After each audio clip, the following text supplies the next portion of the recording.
नमस्ते। आप सभी का स्वागत है खुशी व्रत कथा चैनल में एक बार फिर से। आज मैं आपको कृष्ण के जन्म की कहानी सुना रही हूँ, तो आइए शुरू करते हैं। भाद्रपद कृष्ण अष्टमी तिथि की घनघोर अंधेरी आधी रात को रोहिणी नक्षत्र में मथुरा के कारागार में वासुदेव की पत्नी देवकी के गर्भ से भगवान श्री कृष्ण ने जन्म लिया था। ये तिथि उसी शुभ घड़ी की याद दिलाती है और सारे देश में बड़ी धूमधाम से मनाई जाती है।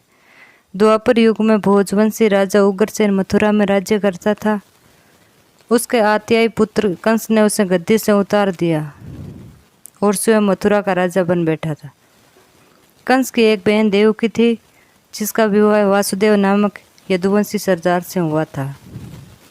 एक समय कंस अपनी बहन देवकी को उसके ससुराल पहुंचाने जा रहा था। रास्ते में आकाशवाणी हुई, हे कंस, जिस देवकी को तू बड़े प्रेम से ले जा रहा है, उसी में तेरा काल बसता है। इसी के गर्भ से उत्पन्न 8वां बालक तेरा वध करेगा। यह सुनकर कंस वसुदेव को मारने के लिए उद्यत हुआ। तब देवकी ने उसे विनयपूर्वक कहा, मेरे गर्भ से जो संतान होगी उसे मैं तुम्हारे सामने ला दूंगी। बहनोई को मारने से क्या लाभ है। कंस ने देवकी की बात मान ली और मथुरा वापस चला आया। उसने वासुदेव और देवकी को कारागृह में डाल दिया। वासुदेव देवकी के एक एक करके 7 बच्चे हुए और 7 को जन्म लेते ही कंस ने मार डाला। अब 8वां बच्चा होने वाला था। कारागार में उन पर कड़े पैरे बैठा दिए गए।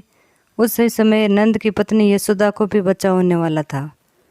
उन्होंने वासुदेव देवकी के दुखी जीवन को देख 8वें बच्चे की रक्षा का उपाय रचा।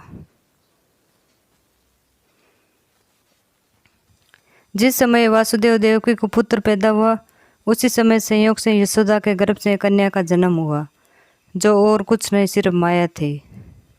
जिस कोठरी में देवकी वासुदेव कैद थे, उसमें अचानक प्रकाश हुआ और उनके सामने शंख चक्र गदा पद्म धारण किए चतुर्भुज भगवान प्रकट हुए। दोनों भगवान के चरणों में गिर पड़े।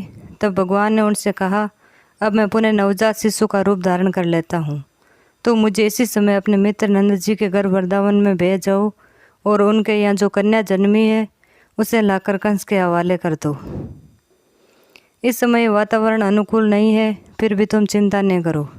जागते हुए पहरेदार सो जाएंगे, कारागृह के फाटक अपने आप खुल जाएंगे और उपंती अथाह यमुना तुमको पार जाने का मार्ग दे देगी। उसी समय वासुदेव नवजात शिशु रूप श्री कृष्ण को सूप में रखकर कारागृह से निकल पड़े और अथाह यमुना को पार कर नंद जी के घर पहुँचे। वहाँ उन्होंने नवजात शिशु को यशोदा के साथ सुला दिया और कन्या को लेकर मथुरा आ गए। कारागृह के फाटक पूर्ववत बंद हो गए। अब कंस को सूचना मिली कि वासुदेव देवकी को बच्चा पैदा हुआ है।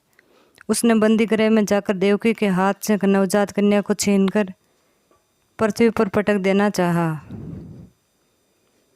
परंतु वह कन्या आकाश में उड़ गई और वहाँ से कहा, अरे मूर्ख, मुझे मारने से क्या होगा। तुझे मारने वाला तो वृंदावन में जा पहुँचा है। वह जल्द ही तुझे तेरे पापों का दंड देगा। यह है श्री कृष्ण जन्म की कथा।